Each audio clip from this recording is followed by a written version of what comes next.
Assalamualaikum warahmatullahi wabarakatuh, sahabat YouTube semua. Ketemu lagi di Halim Channel. Ya, pada kesempatan kali ini kita masih akan membahas seputar pompa air. Ya, kalau di video sebelumnya beberapa kali kita bahas tentang pompa mendengung. Ya, kali ini kita juga akan mengupas lagi masalah pompa air mendengung. Jadi masalahnya seperti ini. Ini kalau diputar, dia mau jalan gitu ya. Jadi hanya mendengung gitu, perlu diputar.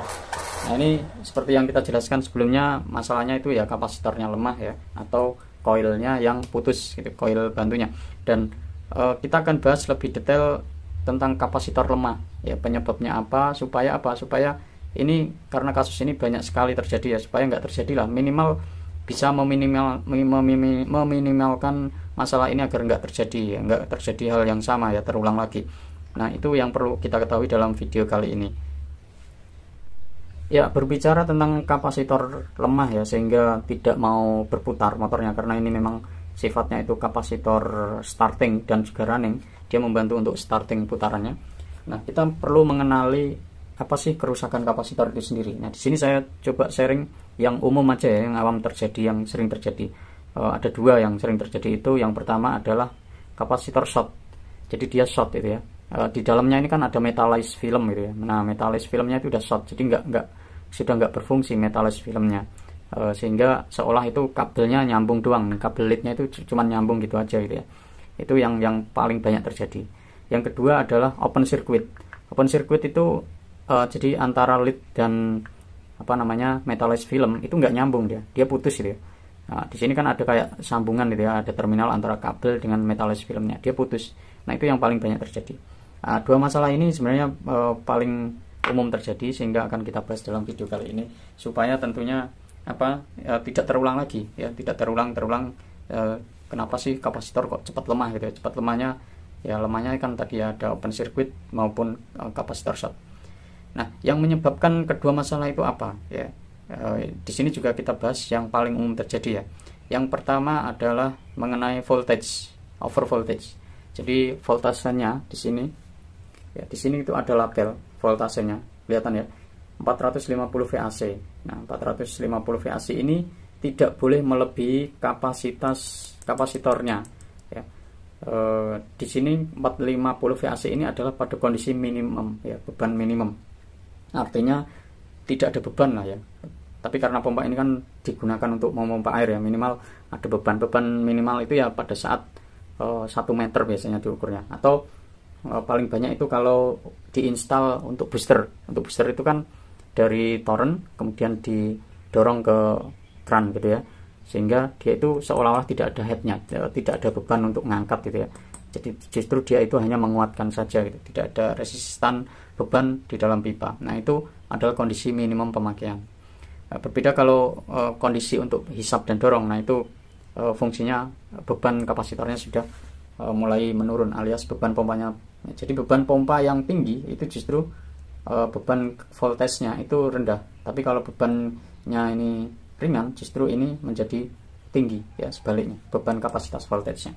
Makanya diukurnya itu pada kondisi minimum operation. Nah, sebagai contoh ini kita coba langsung ukur ya. Ini beban kapasitor voltasenya ya. Voltage kapasitornya ini berapa pada saat tanpa beban seperti ini. Ini langsung saja kita ukur. Nah, cara mengukurnya harus dioperasikan ya, pompanya harus nyala. Jadi pada saat nyala seperti ini tadi konektornya udah saya buka ya, tinggal nyolok karena memang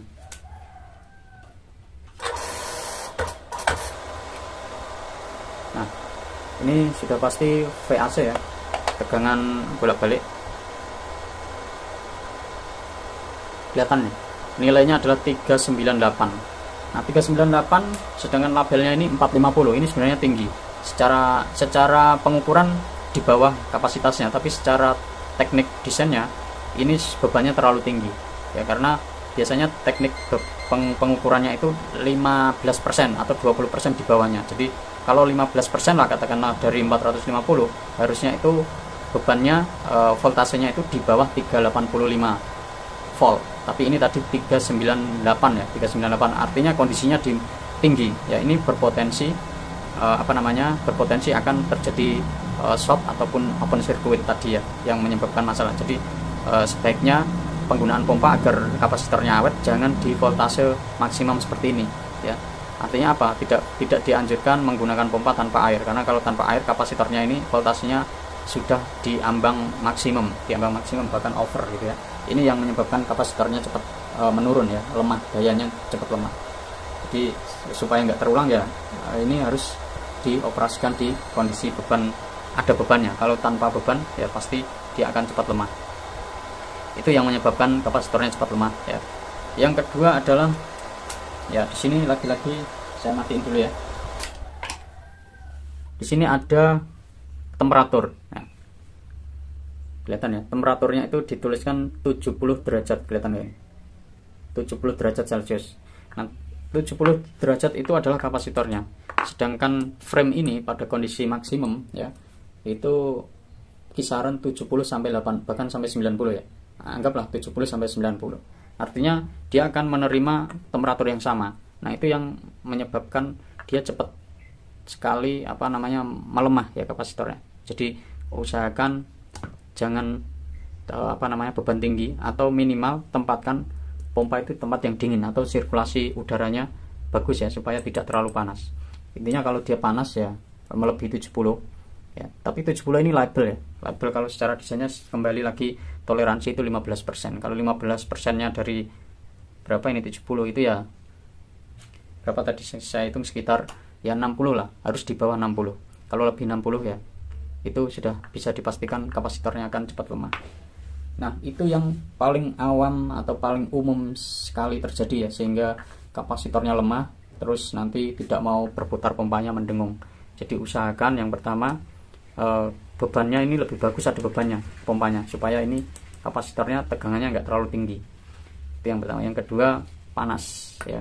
Kalau panas itu sebenarnya hubungannya dengan beban ya, dengan ampere juga. Kalau bebannya tinggi, ampernya juga tinggi gitu ya. Jadi ampere tinggi, kemudian panasnya juga akan naik. Nah, akan mengakibatkan ini cepat mengikuti panas. Jadi usahakan di tempat dingin dan jangan langsung menempel ke bodi. Kalau langsung menempel ke bodi ya akan berpotensi cepat menurun daya voltage-nya di kapasitor ini. Jadi itu yang paling banyak terjadi ya. Hanya ada dua itu. Ya mungkin lainnya adalah ya yang mempengaruhi di electric strength-nya kapasitor. Tapi ya mungkin kecil lah. Kalau sekiranya kapasitor itu kan punya operation class. Operation class misalkan B itu di berapa ya? Saya lupa ya, 80.000 jam kalau nggak salah, berapa. Tapi intinya kalau dia nggak terlalu panas dan voltasenya nggak terlalu over, kapasitor ini akan awet sekali, bisa bertahun-tahun lah ya, sesuai dari operationnya lah, operation hour-nya. Ada yang 80.000 jam ya kalau nggak salah, atau 10.000 jam, 10.000 jam sorry, 8.000 jam sampai 10.000 jam lah, katakanlah seperti itu. Ya, itu sharingnya tentang kapasitor. Semoga dengan informasi ini ya, usahakan jangan beban tinggi dan jangan tempat panas supaya kapasitornya ini awet ya. Tentunya itu hanya yang umum.